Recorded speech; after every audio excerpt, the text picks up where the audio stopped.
Hi there, my name is Thomas Guy Scott. I'm the CEO and head coach of Chevening Consulting, and today I'm here with Zulima González, an ex-client who we worked with a few years ago.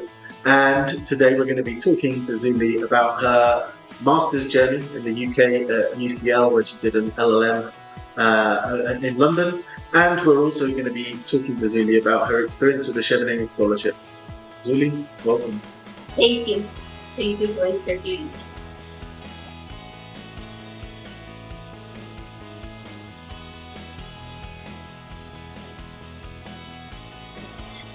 My name is Zulima González.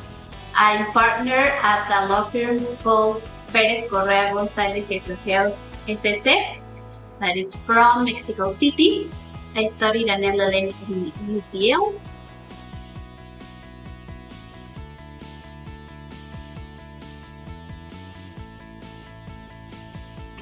I chose UCL because it's one of the best law schools in the world. And well, it has one of the best law schools in the world, and it's one of the best universities also in the world.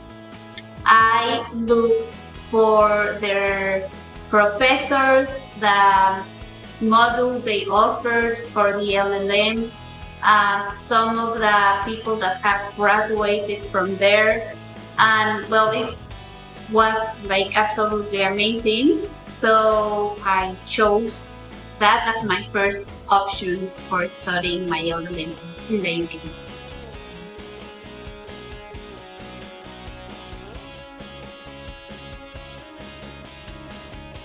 Well, at first it was pretty hard because I don't know, like at least like in the school where I learned English and TV shows in Mexico like are mostly American English. So it was hard to get used to the accent a little bit, so that made it hard for it to be in the class and participating and everything.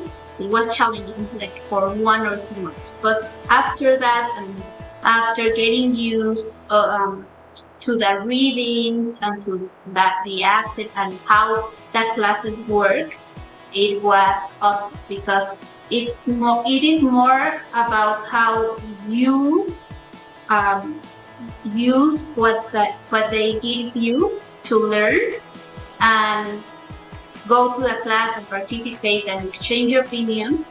That's different from what happens to Mexico, that you just go to class to get information and that's it. So yeah, that change was awesome. Once I got used to it, it was really interesting. The people also were great. I made a lot of amazing friends from all over the world. The professors are also pretty great. Everything that they make you think about, and yeah, just change your way of thinking, or yeah, just think outside the box and everything. Also, I like that.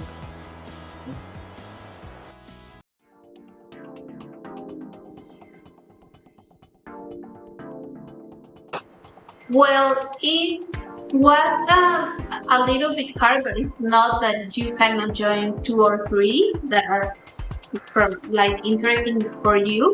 Like for example, the hiking group used to do the hikings on Saturdays or Sundays, so you don't have classes then. But yeah, you do have to be aware that every day you have to read a lot to prepare for the classes and participate and like get what they are discussing about. Because if you are not prepared, then you just go there and sit without knowing what is going on. And then when you get to the point where it's your exam and you have to study what it was discussed in the class and what you were supposed to read, it just gets like really, I don't know, like hard, because it is a lot. Even if someone gives you their notes, or like you have to read, you have to have like really understand what you're reading, what the discussion is about that point. So yeah, if you organize yourself and be aware that you do have to go to a class every day that is 2 hours, but then you have to study like another 6 or 8 hours, then yeah, all the time you have left, you can join these groups. There are hubs everywhere, inside UCL, just outside UCL, and yeah, you can have time for it.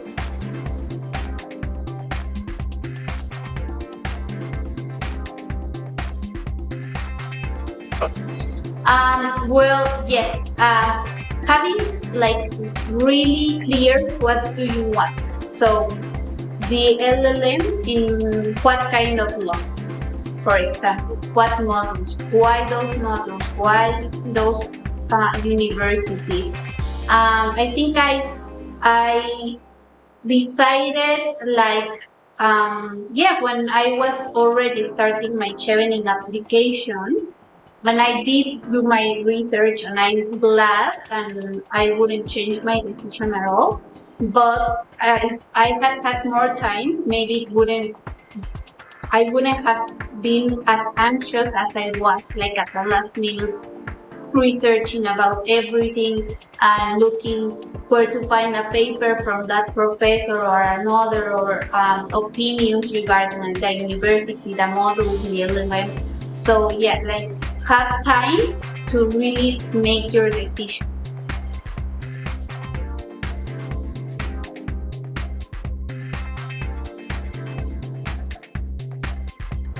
Okay, so I would advise them to look to the universities that they are interested in and see what kind of modules do they offer, because they are different in each of the universities. Also to look at the professors that are going to be in each module. And also, if you can, look at the papers they have written to know if it is really what you do want to study. Because if not, you will get disappointed thinking that module is about another thing. Because it might look from, I don't know, the topic of the module that is about something, but you have to look what the professor is looking into and what you are going to learn there with him or her. And yeah, also see what other things the university offers. So if you like these kind of things that UCL offers, like this kind of different groups, then it's a good idea. But I don't know, if you would rather have a university that really pushes you to get like an internship, then maybe there's another option for you.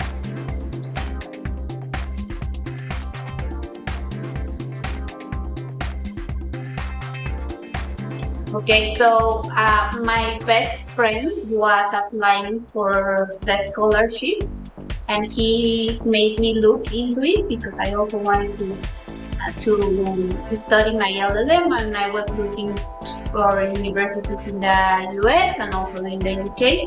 And when he told me about the scholarship, and I started looking into it, and I just saw how great it would be to get it.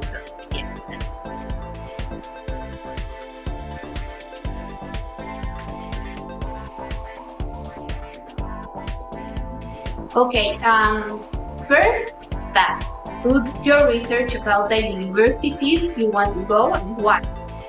Have like your career plan also like pretty clear, because they do look into that, like if you are sure of what you want to do when you get back, what you want to do when you are there.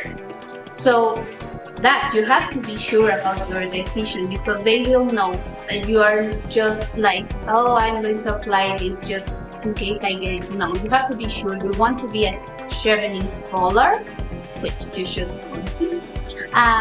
You have to be sure about the universities you are applying to, the career plan you have, and that should be cool.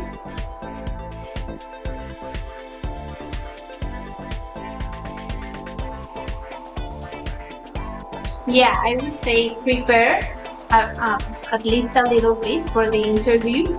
So you have your examples about everything you have done, like organized. Because I don't know, for me at least, I used to have, yeah, like specific examples about leadership, about networking. But before I prepared for the interview, I used to mix them up. So if that would have happened in the interview, I don't know, maybe I wouldn't have like get the scholarship. Well, I don't know, but I think it did help me a lot to prepare and have everything in my mind like organized and yeah, a little bit prepared. You never know what they're going to ask you, but if you do know your examples about what you have done being a leader, what you have done like doing networking, like have like in your mind ready to say your goals and everything, that does help a lot.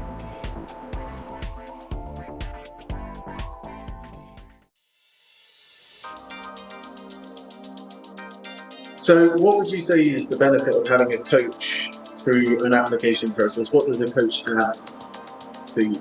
Okay, so that coach added a lot of value to all of my essays, my recommendation letters, because even though it's my work and everything I have done, like, well, you like really helped me look what mattered the most about what I did, and like to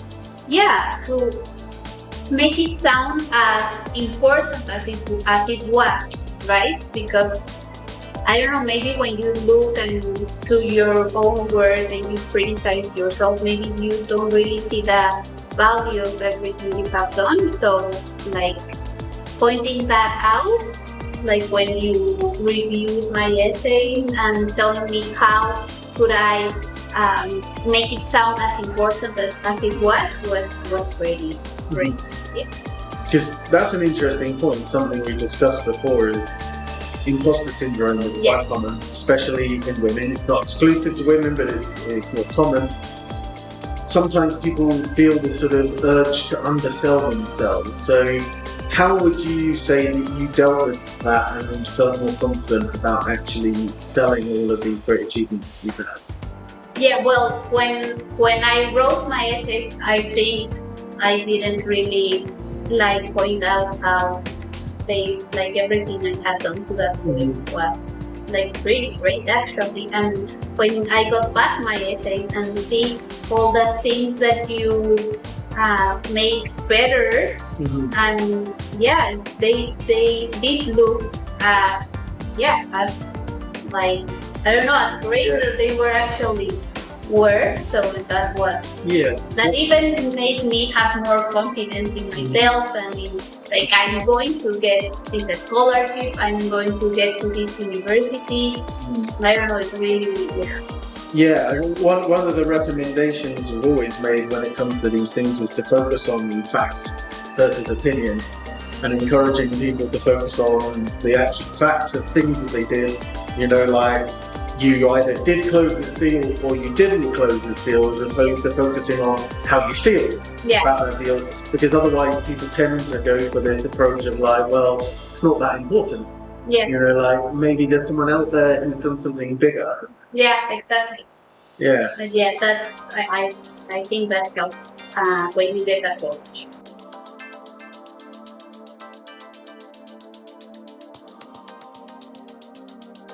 Well, Zuli, thank you very much.